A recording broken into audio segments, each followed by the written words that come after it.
दोस्तों, आजकल की भाग दौड़ की जिंदगी में और अपने सपनों को पूरा करने में या पैसों की होड़ में हम अपने स्वास्थ्य को पीछे छोड़ते जा रहे हैं, जिससे हम बहुत सारी मानसिक और शारीरिक बीमारियों को अपने जीवन में आने की अनुमति देते हैं। धीरे धीरे यही बीमारियां हमारे जीवन का एक अंग बन जाती है और हमें और ज्यादा कमजोर कर देती है। जैसे आजकल बहुत से लोग सिर दर्द को लेकर बहुत परेशान रहते हैं, जिनके कारण भी बहुत सारे होते हैं। जैसे अधिक मोबाइल का यूज करना। अगर आप हद से अधिक मोबाइल को यूज कर रहे हो तो ये आपकी आंखों के लिए ठीक नहीं रहता, जिससे आपको आंखों में दर्द या हेडेक हो सकता है। दूसरा है कि अधिक देर तक बिना आंखों को आराम दिए आप लगातार लैपटॉप का यूज करते हो। अगर आप लगातार लैपटॉप का यूज करते हो, जिससे आपकी नेक पेन हो सकती है, जिसका कारण होता है कि बिना किसी लंबे समय से फिजिकली एक्टिविटी किए आपको नर्वस सिस्टम ब्लॉक होने लगता है, जिससे आपको हेडेक या नेक पेन हो सकता है। उसके साथ साथ बहुत सारे लोग कैफीन का यूज करते हैं, कॉफी सबसे ज्यादा पीते हैं, तो उससे भी आपको फ्यूचर में आपको माइग्रेन जैसी बड़ी बीमारी का सामना करना पड़ सकता है। हेलो गाइस, मैं राकेश ढाका एक बार फिर से आप सभी का स्वागत करता हूं आप ही के अपने YouTube चैनल योग जीवन शैली में। आज का वीडियो एक ऐसी डिजीज और एक ऐसी बीमारी पे बनाया है जो कि आजकल बहुत सारे लोगों को होती है या बहुत सारे लोग उस डिजीज से ग्रसित होते हैं। वो डिजीज है माइग्रेन। बहुत सारी बीमारियां ऐसी होती है जो शारीरिक से मानसिक की ओर आती है और बहुत सारी बीमारियां ऐसी होती है जो मानसिक से शारीरिक की ओर आती है या उन कारणों की वजह से आती है। लेकिन माइग्रेन एक ऐसी बीमारी है जो शारीरिक कारणों से भी हमें आती है और मानसिक कारणों से भी हमें आती है। ठीक है, इस वीडियो में हम जानेंगे कि माइग्रेन है क्या, एक्चुअली माइग्रेन क्या है और माइग्रेन किन कारणों से होती है, उसके बारे में हम पूरा डिटेल से इसमें वीडियो में बात करेंगे। तो सबसे पहले हम बात करते हैं कि माइग्रेन क्या है। सिर में बहुत तेज से तनाव होना या सिर में बहुत तेज दर्द होना या किसी भी एक पार्ट में, वो लेफ्ट पार्ट में भी हो सकता है या सिर के राइट पार्ट में भी हो सकता है, अधिक तनाव होना या दर्द होना, जिसे हम आमतौर पर माइग्रेन बोलते हैं। माइग्रेन 1 घंटे से लेकर कई घंटों तक हो सकता है, उसका अटैक 1 घंटे से लेकर कई घंटों तक उसका असर रह सकता है। माइग्रेन में व्यक्ति को फोटोफोबिया होता है कि प्रकाश के प्रति संवेदनशील होना, उसे प्रकाश ज्यादा पसंद नहीं होना, और उसको फोनोफोबिया, जिसको फोनोफोबिया बोलते हैं, जिसको अधिक ध्वनि पसंद नहीं होना हो सकता है। जिन लोगों को काफी लंबे समय से माइग्रेन के अटैक आते हैं, उन्हें कुछ देर पहले यानी अटैक आने से पहले पता चल जाता है कि उन्हें माइग्रेन का अटैक होने वाला है। ये माइग्रेन पुरुषों के मुकाबले महिलाओं को ज्यादा होता है और पुरुषों के मुकाबले महिलाओं को ज्यादा खतरनाक भी होता है। इसके बाद हम बात करते हैं कि माइग्रेन के कारण क्या क्या। माइग्रेन का पहला कारण होता है कि भोजन की अनियमितता।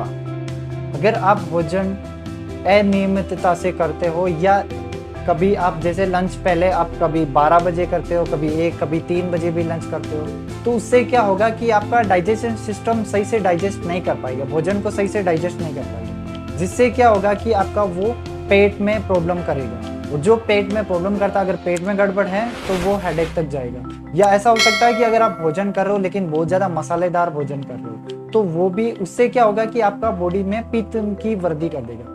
अगर बॉडी में पित्त की वृद्धि करता है तो आपका बॉडी टेम्परेचर भी बढ़ जाएगा। अगर बॉडी टेम्परेचर बढ़ रहा है तो आप में एसिडिटी बनना स्वाभाविक है। अगर एसिडिटी पेट में बन रहा है, अगर आपका पेट में ही गड़बड़ हो गया है, तो वो आपको सिर दर्द तक जाएगा।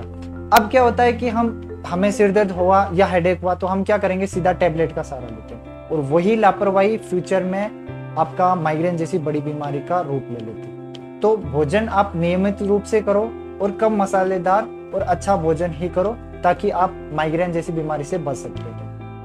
अब माइग्रेन का दूसरा कारण होता है कि वात, पित्त और कफ का असंतुलन होना। अब वात, पित्त, कफ क्या है, इसके बारे में आप सोचे होंगे, तो उसके बारे में मैं आपको थोड़ा सा समझा देता हूँ। वात, पित्त, कफ, ये आयुर्वेद में त्रिदोष बताए गए हैं। आयुर्वेद में बताया गया है कि बीमारी या किसी भी डिजीज का होने का 3 ही कारण होता है, वात, पित्त, कफ का असंतुलन।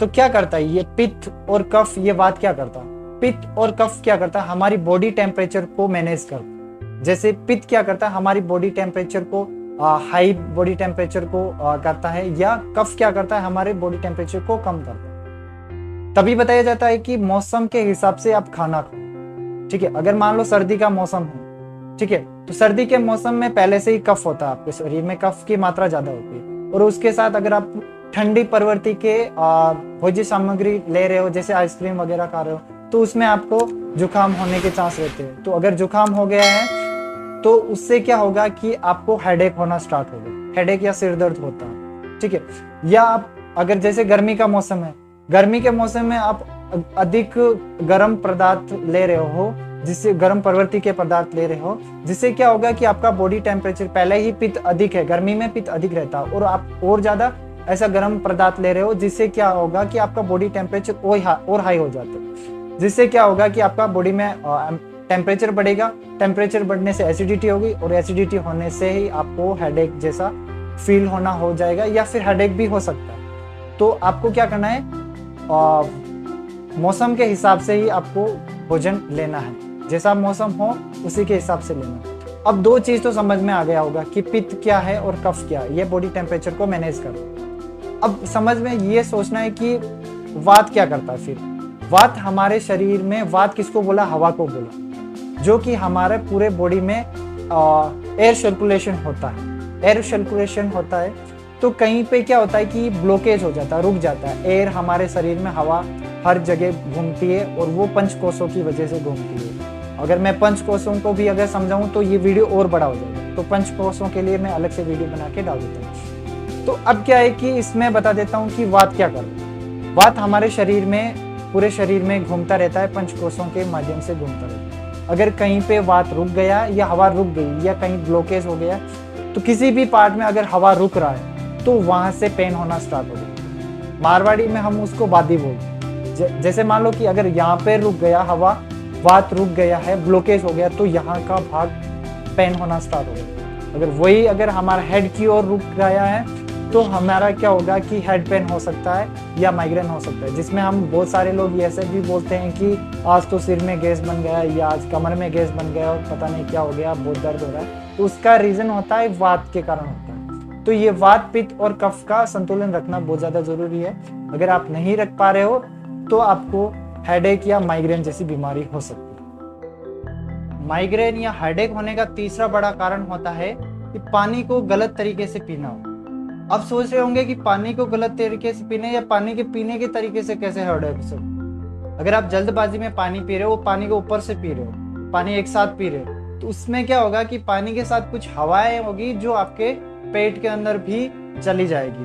तो उससे क्या होगा कि वात की मात्रा फिर से बढ़ गई, और वात की मात्रा बढ़ जाने से आपको हेडेक होगा, जो मैंने अभी पहले जस्ट आपको बताया था कि कैसे होता, वो कैसे काम करता। तो उससे भी ये आपको माइग्रेन या हेडेक हो सकता है। तो पानी को सही तरीके से पीना चाहिए, आप ग्लास में लेके, और उसको जूठा करके भी पी सकते हो, यानी ऊपर से आपको पानी नहीं पीना है। और इसके साथ आपको ये भी ध्यान रखना है कि आपको ज्यादा ठंडा पानी नहीं पीना है, क्योंकि ठंडा पानी पीने से आपकी कफ की मात्रा बढ़ेगी, जिससे वात, पित्त, कफ में असंतुलन होगा, और असंतुलन की वजह से आपको हेडेक या माइग्रेन हो सकता है। तो पानी को सही मात्रा में और सही ढंग से पानी को पीना है। माइग्रेन का चौथा बड़ा कारण है मोबाइल और लैपटॉप को अधिक यूज करना। वर्तमान में सबसे अधिक माइग्रेन के जो रोगी आए, जो पेशेंट है, उसका सबसे बड़ा रीजन मोबाइल और लैपटॉप को अधिक चलाना है। आजकल युवाएं मोबाइल सबसे ज्यादा चला रहे हैं, मोबाइल को अपना जीवन का एक हिस्सा बना लिया। ठीक है, तो मोबाइल को बहुत कम ही चलाना चाहिए। अगर आप किसी भी बॉडी पार्ट का, किसी भी अगर पार्ट को आप 2 घंटे से लेकर 3 घंटे तक या कई घंटों तक अगर आप उसको यूज कर रहे हो, और बिना किसी फिजिकली एक्टिविटीज के आप कंटिन्यू उसको कर रहे हो, तो वो आपके लिए खतरा बन सकता है। जैसे हमारे आंखें भी हमारा बॉडी का ही पार्ट है, अगर हम उसको कंटिन्यू हम उसको कर रहे हैं, यूज कर रहे हैं, और बिना किसी फिजिकल एक्टिविटीज के हम उसको कर रहे हैं, तो वो हमारे लिए फ्यूचर में खतरा बन सकता है। आंखें खराब होना, या आंखों से सीधा हेडेक, हेडेक से सीधा को माइग्रेन तक ये खतरा बन सकता है। और दूसरा ये भी है कि सबसे ज़्यादा लोग लैपटॉप का यूज़ कर रहे हैं, ऑफिस का काम करते हैं। अभी एक सर्वे से पता चला है कि सबसे ज़्यादा लॉकडाउन में आंखों का सर्वाइकल स्पॉन्डिलाइटिस और माइग्रेन के सबसे ज़्यादा पेशेंट सामने हैं। उसका रीज़न सबसे बड़ा यही है, मोबाइल को चलाना और लैपटॉप में कई घंटों तक कंटिन्यू वर्क करना, ऑफिस का काम। ये नहीं है कि आप ऑफिस का काम उस पर नहीं करो, ऐसी बात नहीं है, आप करो उस पर, लेकिन आप हर 1 घंटे के बाद या हर 1-2 घंटे के बाद आप नेक की एक्सरसाइज करो और आप आंखों की एक्सरसाइज करो। तब आप इससे इतनी बड़ी या माइग्रेन जैसी बड़ी बीमारी से आप बच सकते हो, या सर्वाइकल स्पॉन्डिलाइटिस या आंखों के पेन वगैरह ऐसी बीमारियों से आप बच सकते हो। तो ये सबसे बड़ा एक कारण बन के आ रहा वर्तमान में सबसे ज़्यादा, लैपटॉप और मोबाइल को अधिक चलाना। माइग्रेन या माइग्रेन जैसी बड़ी बीमारी होने का 5वां सबसे बड़ा कारण होता है कि नेगेटिव सोचना या बहुत ज़्यादा सोचना। जैसे मान लो कि मौसम के बदलने की वजह से भी कभी कभार जुकाम या पित्त की मात्रा बढ़ जाती है तो हेडेक हो सकता है। तो उसमें हम क्या सोचते हैं कि पता नहीं क्या हो गया, इतना हेडेक क्यों हो रहा है, माइग्रेन नहीं हो गया ये वो।